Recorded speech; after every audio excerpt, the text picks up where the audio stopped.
Hello my beautiful souls, welcome back to my channel. So आज की reading में हम देखने वाले हैं कि आपके और आपके पार्टनर की रिलेशनशिप का पास्ट, प्रेजेंट एंड फ्यूचर क्या है।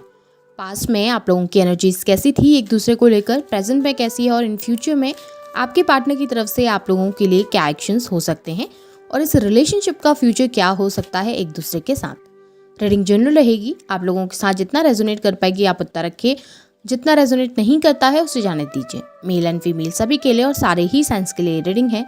रीडिंग टाइमलेस है, तो जिस वक्त पे आपके सामने आती है उस वक्त पे रीडिंग आपके साथ रेजोनेट कर सकती है। मैरिड लोगों के लिए भी है, अनमैरिड लोगों के लिए भी है और स्पेशली ये रीडिंग नो कॉन्टेक्ट वालों के लिए है। तो चलिए स्टार्ट करते हैं। हाईलाइटेड साइंस बता देती हूँ, ये साइंस आपके या फिर आपके पार्टनर के हो सकते हैं।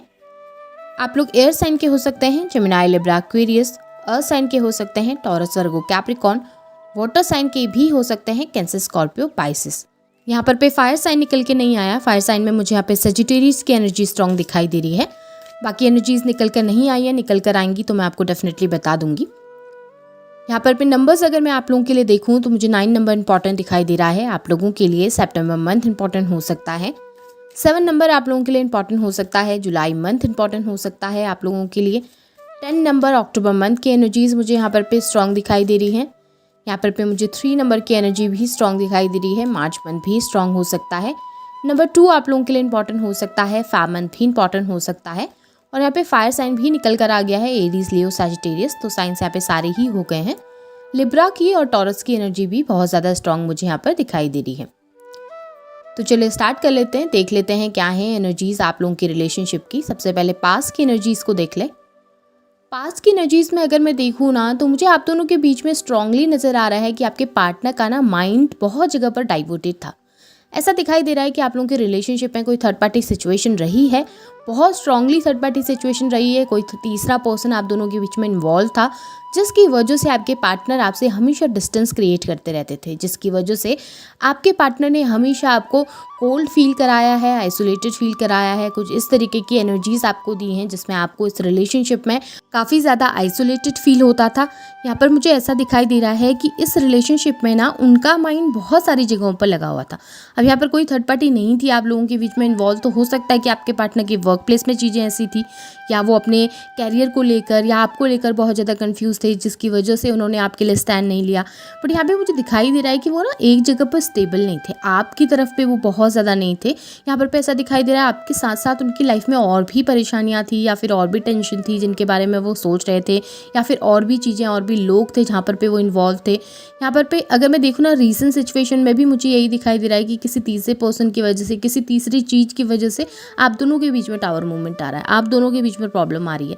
सिमिलर सिचुएशन पास्ट में थी, सिमिलर सिचुएशन पहले थी कि आप दोनों के बीच में कोई थर्ड पर्सन है जो कि बहुत ज़्यादा प्रॉब्लम क्रिएट कर रहा है, जिसकी वजह से बहुत ज़्यादा डिफरेंसेस आप दोनों के बीच में आ रहे हैं। और वही सिचुएशन इस वक्त पे भी कंटिन्यू हो रही है। ऐसा नज़र आ रहा है कि उनका ध्यान वहाँ पर भी ज़्यादा है या फिर वो वहाँ पर भी ज़्यादा गिविंग हो रहे हैं, जिसकी वजह से यहाँ पे डिस्टेंस ज़्यादा क्रिएट हो जा रही है।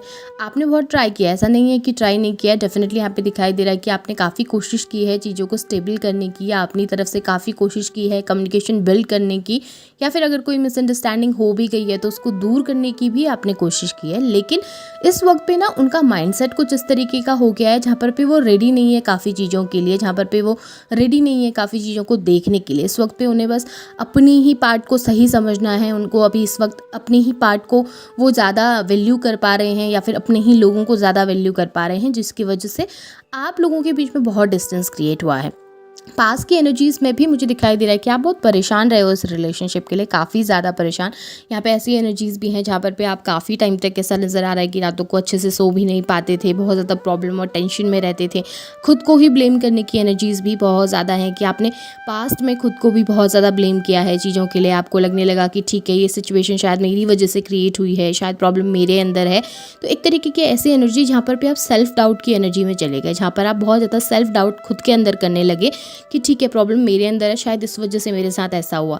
लेकिन धीरे धीरे आपको एहसास हुआ जब करंट सिचुएशन में आप लोग आए हैं, यहाँ पे आपको एहसास हो रहा है कि नहीं ठीक है, प्रॉब्लम वहाँ से है, अभी मुझे ये भी समझना पड़ेगा कि वो क्या चाहते हैं या फिर वो क्या इस रिलेशनशिप में देना चाह रहे हैं, इसलिए आप वेटिंग एनर्जी में ज़्यादा दिखाई दे रहे हैं। जबकि वो बहुत ज़्यादा कन्फ्यूज और वो बहुत जगह पे इन्वॉल्व दिखाई दे रहे हैं, सिर्फ एक जगह पर कोशिश करते हुए नहीं बल्कि बहुत जगहों पर बैलेंस करके चलते हुए दिखाई दे रहे हैं, जिसकी वजह से आप दोनों के बीच में डिफरेंसेस ज़्यादा बढ़ जाती हैं।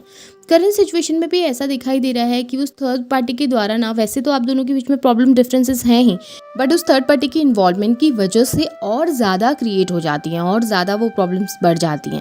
अब या तो ऐसा हो सकता है कि थर्ड पार्टी मैनिपुलेट आपके पार्टनर को करती हैं, जिसकी वजह से ये सारी चीज़ें प्रॉब्लम होती हैं, या फिर ऐसा भी हो सकता है कि थर्ड पार्टी के साथ बॉन्ड क्रिएट होने की वजह से आप दोनों के बीच की प्रॉब्लम्स ज़्यादा बढ़ती हैं। यहाँ पर आप दोनों के बीच में इस वक्त पे मुझे टावर मूवमेंट नज़र आ रहा है, ऐसा नज़र आ रहा है बिल्कुल आप दोनों एक दूसरे से दूर है, ना कम्युनिकेशन है, ना बातें हैं, ना एक दूसरे को समझ पा रहे हैं, ना आप समझ पा रहे हैं ना वो समझ पा रहे हैं। यहाँ पे ऐसा दिखाई दे रहा है आप ट्राई भी करने की कोशिश भी कर रहे हो, तो वहाँ पर से सामने की तरफ से वैसा रिस्पॉन्स नहीं मिल पाता कि आप आगे जाकर कुछ और कर पाएँ या फिर आप इस रिलेशनशिप में कोई होप रख पाएँ। एक तरीके से आप होप्स हार चुके हैं इस रिश्ते को लेकर, आपको लग रहा है कि अब कुछ नहीं हो सकता, फ्यूचर कुछ नहीं होने वाला है, जहाँ पर आप कभी कभी बहुत नेगेटिव हो जाते हैं उनके बिहेवियर की वजह से। अगर मैं प्रॉब्लम देखूँ ना, तो डेफिनेटली मुझे ये नज़र आ रहा है कि आपके पार्टनर बहुत ज़्यादा इमोशनल पर्सन है, भले वो इन चीज़ों को मानते हो या ना मानते हो, वो बहुत जल्दी लोगों से इन्फ्लुएंस हो जाते हैं। अगर कोई उनके सामने बहुत ज़्यादा अच्छे से बात कर रहा है, बहुत प्यार से उनके साथ रह रहा है, तो वो उस पर्सन पे ना बहुत जल्दी ट्रस्ट कर जाते हैं। ऐसे पर्सन आपके पार्टनर है। तो प्रॉब्लम यहाँ पर ये है ना कि उस थर्ड पार्टी को आपके पार्टनर की ये वीकनेस पता है कि वो किस पॉइंट पे बहुत ज़्यादा खुद को इमोशनल कर देते हैं या फिर उनको ज़्यादा ट्रिगर करना बहुत ईजी है, जिसकी वजह से ऐसा दिखाई दे रहा है कि आपके पार्टनर को वहाँ पर पे ट्रिगर किया जा रहा है, उस इमोशनल बॉन्ड पे ट्रिगर किया जा रहा है, जिसकी वजह से वो बहुत कंफ्यूज हो जा रहा है। अब उन्हें समझ नहीं आ रहा कि उन्हें आपके पास आना चाहिए कि वहाँ पर रुकना चाहिए, क्योंकि वहाँ पे भी मुझे ऐसा दिखाई दे रहा है कि आपके पार्टनर इमोशनली कनेक्ट तो हुए हैं उस पर्सन के साथ। अब फैमिली मेम्बर्स हैं तो डेफिनेटली कनेक्ट हुए होंगे। अगर थर्ड पार्टी आप दोनों के बीच में कोई फैमिली मेम्बर है तो वहाँ पर तो कनेक्शन होगा ही उनका इमोशनली, जिसकी वजह से इमोशनली कन्फ्यूजन होना जाहिर सी बात है। लेकिन अगर कोई दूसरा पर्सन भी है तो आपके पार्टनर वहाँ पर भी ना कनेक्ट बहुत जल्दी हो गए या इमोशनली बहुत जल्दी कनेक्ट हो गए, जिसकी वजह से डिफरेंसेस आप लोगों के बीच में बहुत ज़्यादा आ रही है।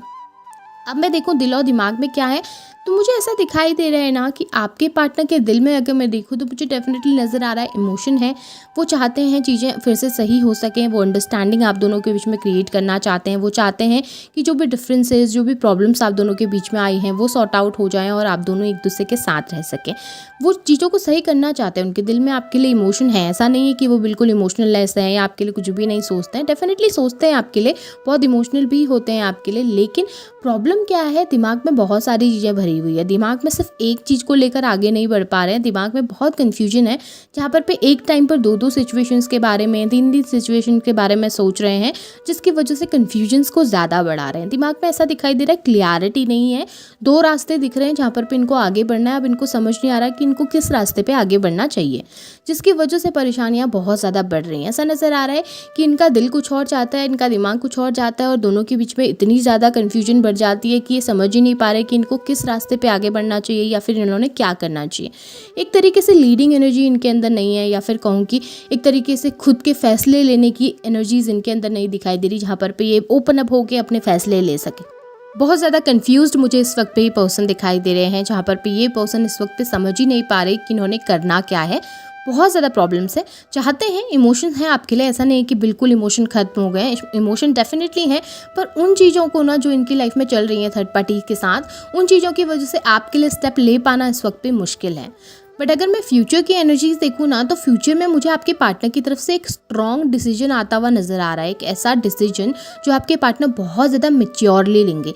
इस वक्त पे हो सकता है आपके पार्टनर बहुत इमेच्योर एक्ट कर रहे हैं, इस वक्त पे हो सकता है आपके पार्टनर बहुत ग्रीडी बिहेव कर रहे हैं, लेकिन इन फ्यूचर मुझे जस्टिस आता हुआ नज़र आ रहा है। इन फ्यूचर मुझे आप लोगों के रिलेशनशिप में जस्टिस आता हुआ नज़र आ रहा है।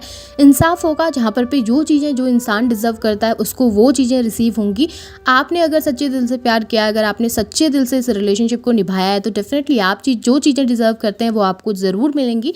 यहाँ पे आपके पार्टनर की तरफ से ना मुझे स्ट्रॉन्ग फैसले दिखाई दे रहे हैं, स्ट्रॉन्ग डिसीजंस आपको लेकर दिखाई दे रहे हैं, जहाँ पर पहले वो बहुत सेल्फिश होकर बिहेव कर रहे थे, बहुत ज़्यादा सेल्फिश होकर एक्ट कर रहे थे, जहाँ पर आपके बारे में नहीं सोच रहे थे, वहाँ पर इन फ्यूचर में मुझे वो आपके बारे में सोचते हुए ज़रूर दिखाई दे रहे हैं। वो आपका पर्सपेक्टिव भी जानना चाहेंगे, वो आपका फैसला भी जानना चाहेंगे, वो आपके पॉइंट ऑफ व्यू को भी समझना चाहेंगे और उसी के अकॉर्डिंग फैसला लेना चाहेंगे। अभी क्या है ना, करंट सिचुएशन में वो सिर्फ अपने ही पॉइंट ऑफ व्यू को देख रहे हैं या अपनी ही लाइफ की जर्नी को देख रहे हैं। वो आपका नहीं देख रहे कि आपने क्या सेक्रीफाइस किया या आपने क्या क्या किया है या आपको किस बात से प्रॉब्लम हुई है। अभी वो सिर्फ अपना देख रहे हैं, लेकिन इन फ्यूचर मुझे नज़र आ रहा है कि वो आपके पॉइंट्स को भी देखना चाहेंगे, उन्हें भी समझना चाहेंगे और उन सब चीज़ों को लेकर आपके लिए फ़ैसला लेना चाहेंगे। जस्टिस आपको डेफिनेटली रिसीव होगा। जो भी गलत चीज़ें आपके साथ हुई हैं उसका जस्टिस आपको ज़रूर मिलेगा। आपको लाइफ में ग्रोथ मिलेगी, सक्सेस मिलेगी, हैप्पीनेस मिलेगी। और यहाँ पे इस रिलेशनशिप में कंप्लीशन भी मुझे दिखाई दे रहा है। यहाँ पे दिखाई दे रहा है कि आप दोनों एक दूसरे के साथ मैरिज करेंगे, कंप्लीट होंगे और आपके पार्टनर आपके लिए स्टैंड लेंगे लोगों के सामने। जो वो पहले स्टैंड नहीं ले पाते थे ना, थर्ड पार्टी के सामने या सोसाइटी के सामने, वो स्टैंड लेते हुए आपके पार्टनर मुझे डेफिनेटली दिखाई दे रहे हैं। इस वक्त पे भले आप दोनों के बीच में डिफरेंसेस चल रहे हैं, टावर मूवमेंट चल रहा है, पर फ्यूचर बहुत ज़्यादा ब्राइट है, बहुत अच्छा है। बस आप पॉजिटिव रहिएगा। सो ये आप लोगों की रीडिंग है, वो आपके साथ रेजोनेट हुई होगी। रेजोनेट हुई है तो इसे क्लेम कीजिए, लाइक कीजिए, शेयर कीजिए, चैनल को सब्सक्राइब भी जरूर कीजिएगा। बेल आइकन को ऑन करना बिल्कुल भी ना भूलें। Thank you.